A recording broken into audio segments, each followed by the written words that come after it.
जय हिंद दोस्तों, आप सभी का स्वागत है आपके अपने YouTube चैनल दबंग क्लासेस पर। तो दोस्तों, आज हम पढ़ने वाले हैं विज्ञान के सर्वश्रेष्ठ 1000 प्रश्नों की सीरीज में विज्ञान के अति महत्वपूर्ण प्रश्न जो कि आपके आने वाले पटवारी, फॉरेस्ट और साथ ही साथ MP police constable, MP SI और एमपी एक्साइज कांस्टेबल जैसे एग्जाम्स में जरूर पूछे जाएंगे। तो वीडियो में लास्ट तक जरूर बने रहें। चलिए देखते हैं आज का फर्स्ट क्वेश्चन। फर्स्ट क्वेश्चन में आप लोगों से क्या पूछा है, तो यहां पर आप देख सकते हैं। फर्स्ट क्वेश्चन में पूछा गया है, पृथ्वी की सतह के निकटतम वायुमंडल की कौन सी परत पाई जाती है। चार ऑप्शन आपको दिए गए। पूछा गया है, पृथ्वी की सतह के निकटतम वायुमंडल की कौन सी परत पाई जाती है। तो इसका जो राइट आंसर है वह है आप लोगों का ऑप्शन नंबर 4, क्षोभ मंडल। पृथ्वी की सतह के निकटतम वायुमंडल की क्षोभ परत पाई जाती है। पृथ्वी पर सभी वायुमंडलीय घटनाएं जो हैं यह क्षोभ मंडल में ही घटित होती हैं। चलिए आगे बढ़ते हैं नेक्स्ट क्वेश्चन की ओर।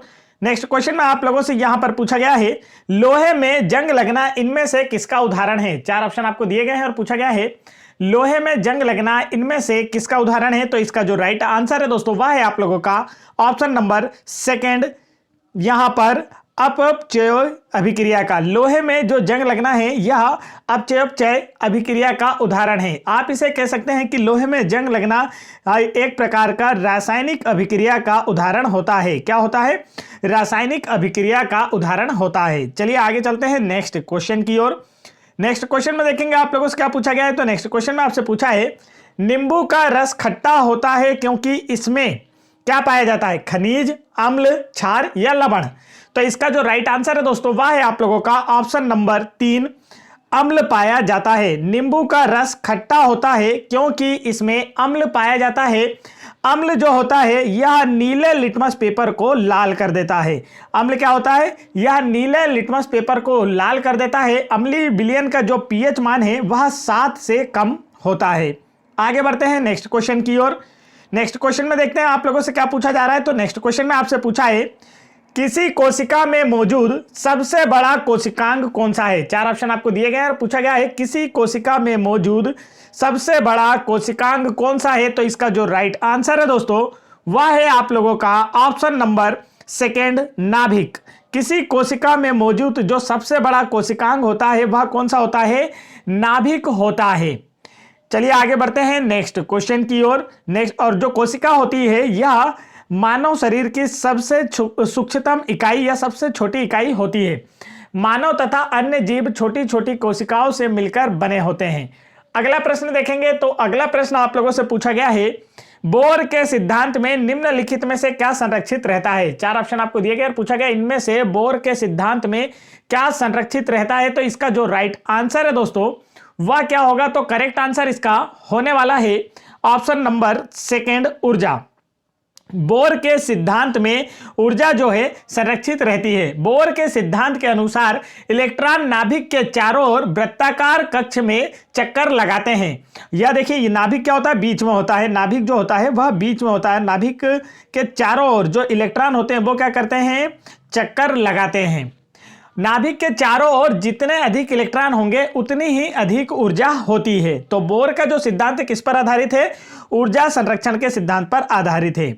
आगे बढ़ते हैं नेक्स्ट क्वेश्चन की ओर। नेक्स्ट क्वेश्चन में देखते हैं यहां पर आपसे क्या पूछा गया है। तो नेक्स्ट क्वेश्चन में पूछा है, असंतृप्त कार्बन यौगिक जलने पर बहुत सारे काले धुएं के साथ किस रंग की लौ उत्पन्न होती है। तो इसका करेक्ट आंसर आप लोगों को बताना है। करेक्ट आंसर होगा ऑप्शन नंबर 2, पीले। असंतृप्त कार्बन यौगिक जलने पर बहुत सारे काले धुएं के साथ पीले रंग की लौ उत्पन्न होती है। आगे चलते हैं नेक्स्ट क्वेश्चन की ओर। नेक्स्ट क्वेश्चन में देखिए आप लोगों से क्या पूछा है। तो यहां पर आप लोगों से पूछा गया है, विटामिन बी का सबसे समृद्ध स्रोत कौन सा है। चार ऑप्शन आपको दिए गए हैं दोस्तों और पूछा गया है, विटामिन बी का सबसे समृद्ध स्रोत कौन सा है। तो इसका जो राइट आंसर है वह है आप लोगों का ऑप्शन नंबर 3, अनाज। अनाज जो होता है यह विटामिन बी का सबसे समृद्ध स्रोत होता है। विटामिन बी की कमी से बेरी नामक रोग होता है। अक्सर आप लोगों के एग्जाम में पूछा जाता है कि बेरी नामक रोग जो है यह किसकी कमी से होता है। तब आपका आंसर होगा विटामिन बी की कमी से। और विटामिन बी का जो समृद्ध स्रोत है वो क्या होते हैं? अनाज होते हैं। आगे बढ़ते हैं नेक्स्ट क्वेश्चन की ओर। नेक्स्ट क्वेश्चन में आप लोगों से पूछा गया है, इनमें से कौन सी वायु से भरी शारीरिक गुहा है। चार ऑप्शन आप लोगों को दिए गए और आपसे पूछा इनमें से कौन सी वायु से भरी शारीरिक गुहा है, तो इसका जो राइट आंसर है वह है आप लोगों का option number 1 sinus. Correct answer क्या होगा दोस्तों? साइनस। नाक के आसपास चेहरे की हड्डियों में नम हवा के रिक्त स्थान होते हैं जिन्हें क्या कहा जाता है? साइनस कहा जाता है। तो यह वायु से भरी शारीरिक गुहा होती है।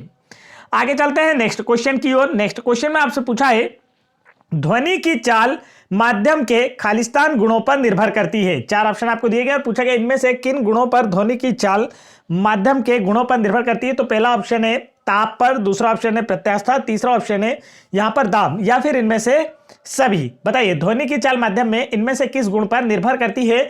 तो इसका करेक्ट आंसर होगा ऑप्शन नंबर 1 इनमें से सभी। किसी माध्यम में ध्वनि की चाल उसके ताप, प्रत्यास्था और दाब सभी पर निर्भर करती है। ध्वनि जो होती है यह अनुदैर्घ्य गति का उदाहरण होती है। यह भी आप लोगों को याद रखना है। एक प्रकार की क्या होती है? अनुदैर्घ्य तरंग होती है। तो आप लोगों से पूछा जा सकता है अनुदैर्घ्य और अनुप्रस्थ तरंगे दोनों अलग अलग होती है। जैसे अनुदैर्घ्य तरंगों में क्या होता है? ध्वनि को लिया जाता है। ध्वनि जो है एक अनुदैर्घ्य तरंग का उदाहरण है और प्रकाश जो होता है वह अनुप्रस्थ तरंग का उदाहरण होता है। आगे बढ़ते हैं नेक्स्ट क्वेश्चन की ओर। नेक्स्ट क्वेश्चन में देखते हैं दोस्तों आपसे क्या पूछा है। तो नेक्स्ट क्वेश्चन में आपसे पूछा है घर्षण के बिना निम्नलिखित में से कौन सा कार्य कठिन है। चार ऑप्शन आपको दिए और पूछा गया है कि घर्षण के बिना इनमें से कौन सा कार्य कठिन है। पहला, एक भारी बक्से को एक जगह से दूसरी जगह ले जाना, दूसरा कैरम खेलना, तीसरा दरवाजे का संचालन और चौथा है गीले संगमरमर के फर्श पर चलना। तो इसका जो राइट आंसर है वह है आप लोगों का ऑप्शन नंबर 4 गीले संगमरमर के फर्श पर चलना घर्षण के बिना संभव नहीं है। अगर घर्षण कम होगा, गीले संगमरमर के फर्श पर आप चलेंगे तो आप उस पर क्या होंगे? फिसल जाएंगे।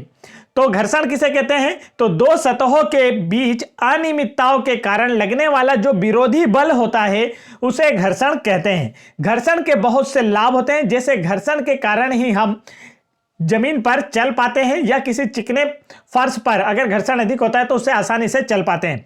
घर्षण के कारण ही वाहनों पर जो होता है, जैसे वाहन और सड़क दोनों के मध्य में जब हम ब्रेक लगाते हैं तो क्या होता है? हमारे टायर और सड़क के मध्य घर्षण होता है, जिस वजह से हमारे वाहन आसानी से रुक जाते हैं। तो ये घर्षण के लाभ है। घर्षण की हानियों में होता है कि घर्षण के कारण ही मशीनों के कलपुर्जे घिस जाते हैं। अगर मशीन के कोई कल पुर्जे आपस में घिसा रहे हैं तो वो क्या होंगे? घर्षण के कारण घिस जाते हैं। इससे उष्मा की हानि होती है। चलिए आगे बढ़ते हैं नेक्स्ट क्वेश्चन की ओर।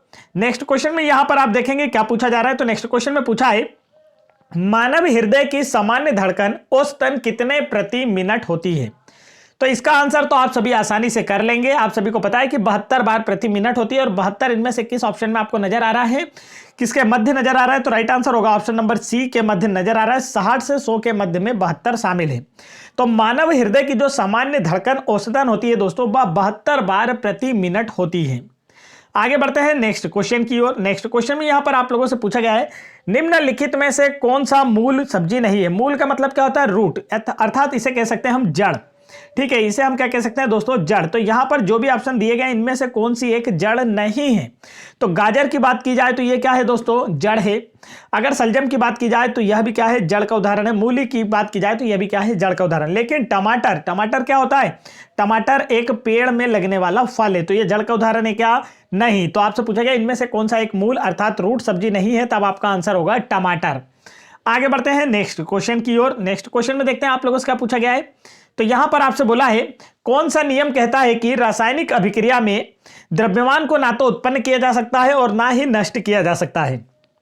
चार ऑप्शन आपको दिए गए और पूछा गया इनमें से कौन सा नियम यह बताता है कि द्रव्यमान को ना तो उत्पन्न किया जा सकता है और ना ही नष्ट किया जा सकता है। तो इसका जो राइट आंसर है वह है आप लोगों का ऑप्शन नंबर 4 द्रव्यमान संरक्षण का नियम।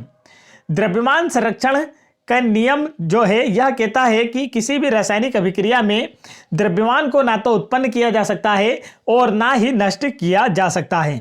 और यहाँ पर अगर ऊर्जा संरक्षण के नियम की बात की जाए तो ऊर्जा संरक्षण का नियम भी ठीक इसी प्रकार होता है। ऊर्जा संरक्षण के नियम के अनुसार ऊर्जा को ना तो उत्पन्न किया जा सकता है और ना ही नष्ट किया जा सकता है। इसे केवल एक रूप से दूसरे रूप में बदला जा सकता है, अर्थात संपूर्ण ब्रह्मांड की जो ऊर्जा है वह नियत होती है। आगे बढ़ते हैं नेक्स्ट क्वेश्चन की ओर। नेक्स्ट क्वेश्चन में आपसे पूछा है विद्युत धारा खालिस्तान का प्रवाह है। चार ऑप्शन आपको दिए गए और पूछा गया है विद्युत धारा इनमें से किसका प्रवाह है। तो इसका जो राइट आंसर है दोस्तों वह है आप लोगों का ऑप्शन नंबर सेकेंड, विद्युत आवेशों का। विद्युत धारा जो है या विद्युत आवेशों का प्रवाह होती है। किसी अनुप्रस्थ काट से प्रति एकांक समय में प्रवाहित होने वाले आवेश के मान को विद्युत धारा कहा जाता है। विद्युत धारा I बराबर से Q/T होता है, इसे भी आप लोगों को याद रखना है। आगे बढ़ते हैं नेक्स्ट क्वेश्चन की ओर। नेक्स्ट क्वेश्चन में आपसे पूछा है किस वैज्ञानिक ने द थ्योरी ऑफ इवोल्यूशन का प्रतिपादन किया। 4 ऑप्शन आपको दिए गए और पूछा गया है इनमें से किस वैज्ञानिक ने द थ्योरी ऑफ इवोल्यूशन का प्रतिपादन किया था। तो इसका जो राइट आंसर है वह है आप लोगों का ऑप्शन नंबर 4, चार्ल्स डार्विन ने। चार्ल्स डार्विन ने द थ्योरी ऑफ इवोल्यूशन का प्रतिपादन किया था। यह काफी अच्छे से आपको याद होना चाहिए। इस नियम के अनुसार प्रकृति क्रमिक परिवर्तन द्वारा अपना विकास करती है। आगे बढ़ते हैं नेक्स्ट क्वेश्चन की ओर। नेक्स्ट क्वेश्चन में देखिए यहां पर आप लोगों से क्या पूछा गया है। तो नेक्स्ट क्वेश्चन में पूछा है निम्नलिखित में से कौन सा आपको विटामिन सी की बड़ी आपूर्ति प्रदान करता है। क्या पूछा गया है, निम्न में से कौन सा आपको विटामिन सी की बड़ी आपूर्ति प्रदान करता है। तो इसका जो राइट आंसर है दोस्तों वह है आप लोगों का ऑप्शन नंबर सेकेंड, जो खट्टे फल होते हैं इनसे विटामिन सी बड़ी मात्रा में प्राप्त होता है। जैसे कि आप लोग कह सकते हैं जो संतरा, नींबू, इस प्रकार से खट्टे फल होते हैं, ये क्या करते हैं, इनमें विटामिन सी बड़ी मात्रा में पाया जाता है। विटामिन सी का जो प्रचुर स्रोत होता है दोस्तों वह आंवला होता है, इसे भी आपको याद रखना है। विटामिन सी का जो प्रचुर स्रोत होता है वह क्या होता है, तब आपका आंसर होगा आंवला होता है। विटामिन सी की कमी से स्कर्वी रोग होता है। आगे बढ़ते हैं नेक्स्ट क्वेश्चन की ओर। नेक्स्ट क्वेश्चन में आपसे पूछा है, तो नेक्स्ट क्वेश्चन को करने से पहले दोस्तों मैं आपको बताना चाहता हूं, यदि आप लोग साइंस की 2250 प्लस बेस्ट एमसीक्यू की पीडीएफ फाइल डाउनलोड करना चाहते हैं तो आप वीडियो के डिस्क्रिप्शन में दी गई लिंक पर क्लिक करके इस पीडीएफ फाइल को डाउनलोड कर सकते हैं। चलिए आगे चलते हैं नेक्स्ट क्वेश्चन की ओर। नेक्स्ट क्वेश्चन में आपसे पूछा है किसी पदार्थ के उच्च सांद्रता वाले क्षेत्र से अगले सप्ताह वाले क्षेत्र में जाने को क्या कहते हैं। यहां पर अगले नहीं है, यहां पर उच्च सांद्रता से निम्न सांद्रता होना चाहिए, यहां पर थोड़ी सी मिस्टेक है। किसी पदार्थ के उच्च सांद्रता वाले क्षेत्र से निम्न सांद्रता वाले क्षेत्र, यहां पर होना चाहिए निम्न सांद्रता वाले क्षेत्र में जाने को क्या कहा जाता है।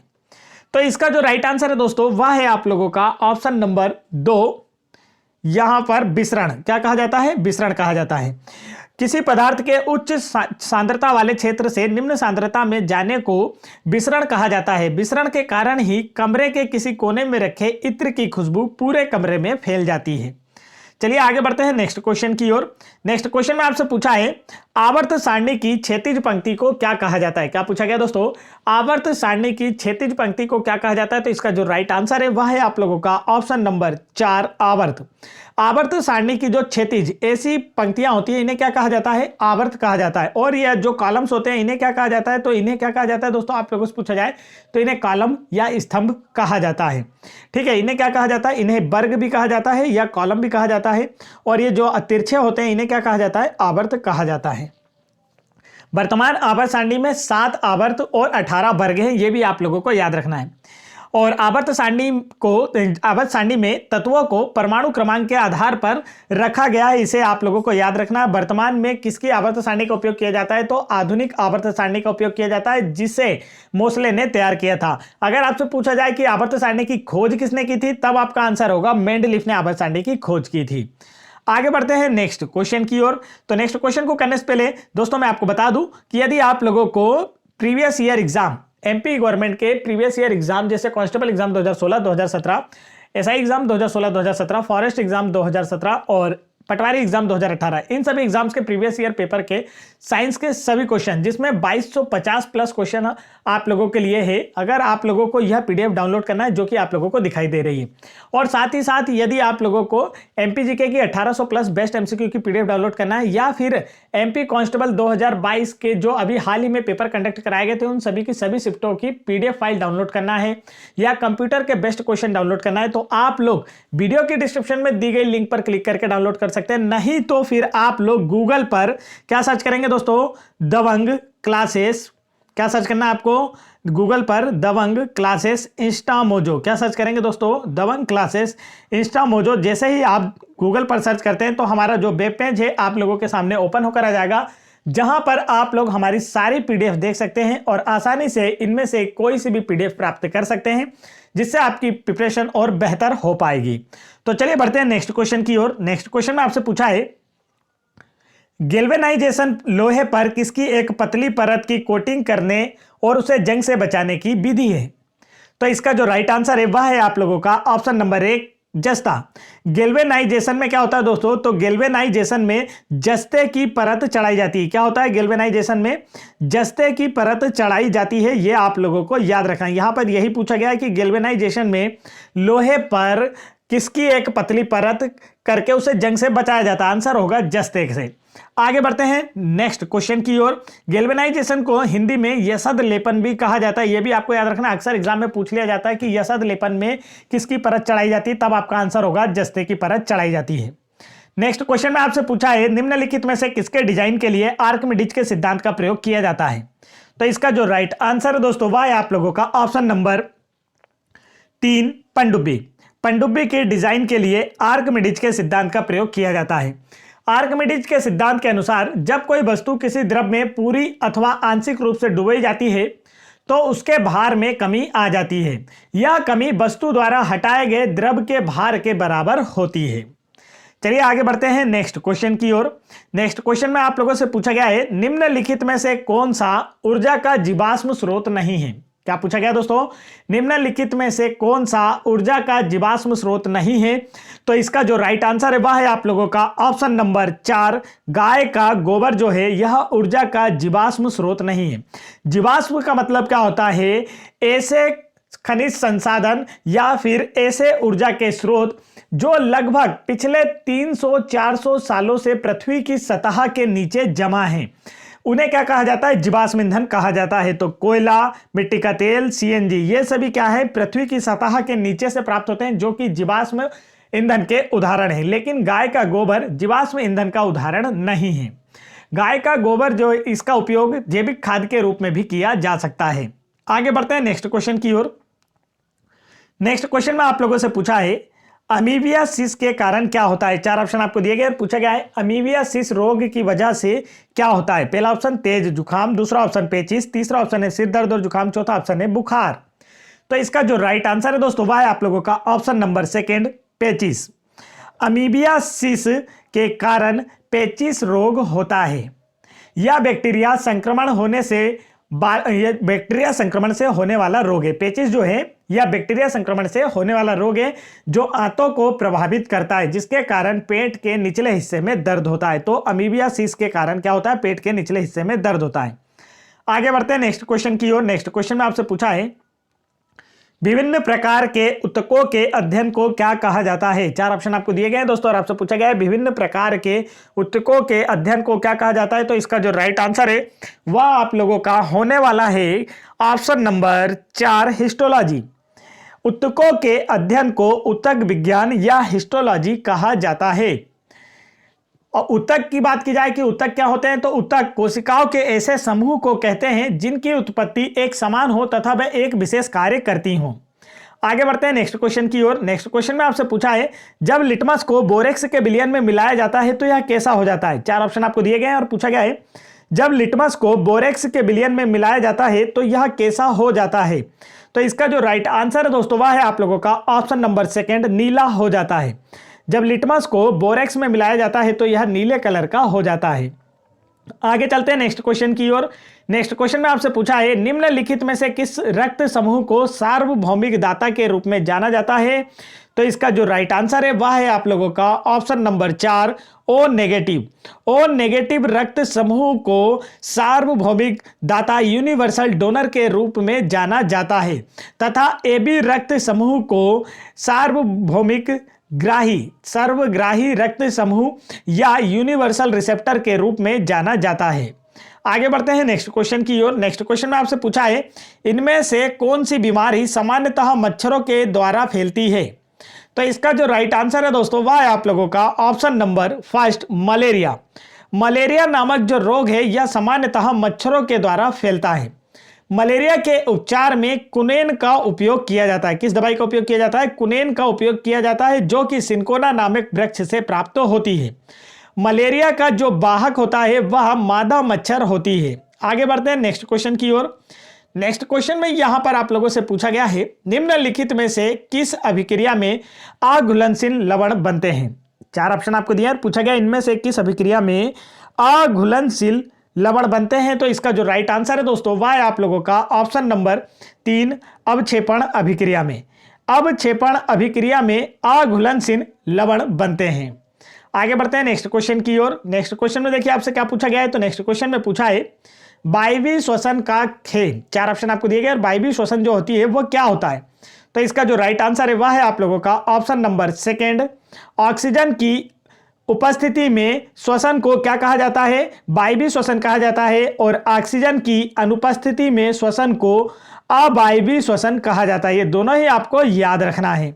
आगे बढ़ते हैं नेक्स्ट क्वेश्चन की ओर। नेक्स्ट क्वेश्चन में आपसे पूछा है निम्न में से कौन सा विटामिन के की कमी के कारण होता है। 4 ऑप्शन आपको दिए गए और पूछा गया इनमें से कौन सा विटामिन के की कमी के कारण होता है। तो इसका जो राइट आंसर है वह है आप लोगों का ऑप्शन नंबर 1, रक्त के थक्के जमने की विफलता। रक्त के थक्के जमने की विफलता विटामिन के की कमी के कारण होती है। और विटामिन के अगर नहीं होता है तो आपके शरीर में रक्त का थक्का नहीं जमता है।